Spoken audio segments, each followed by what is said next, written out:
पुढची बातमी पाहूयात। कापसाच्या मुद्द्यावर बोलताना विरोधी पक्ष नेत्यांची विधानसभेत मोदींवर टीका करण्यात आली आहे। विधानसभेत मोदींवर टीका करण्यास दादा भुसेंनी आक्षेप नोंदवलाय। कापसाच्या मुद्द्यावर बोलत असताना विरोधकांनी मोदींवर टीका केली आहे।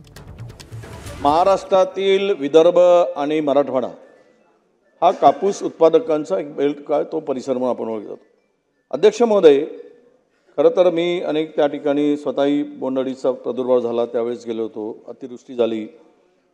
आपण सगळ्यांनी पाहिलं की आपण दीडपट हमीभाव देणार होता, हमीभावाच्या दीडपट आपण, आणि माननीय पंतप्रधान नरेंद्र मोदी साहेबांनी सुद्धा उत्पादनाला दीडपट आम्ही भाव देऊ सांगितलं होतं। तुम्हाला देशामध्ये आज ज्या काही उत्पन्न होतात, काय बाबा दादा काय नाही, त्यांना बोलायचं आहे, ते बनत होते। काल सभागृहामध्ये राहुल गांधींचं नाव घेतल्याच्या नंतर यांनी हंगामा केला। आज आदरणीय पंतप्रधान नरेंद्र मोदी साहेबांचं नाव कशासाठी घेतात? ठीक आहे, मी काल सांगितल्याप्रमाणे बघा,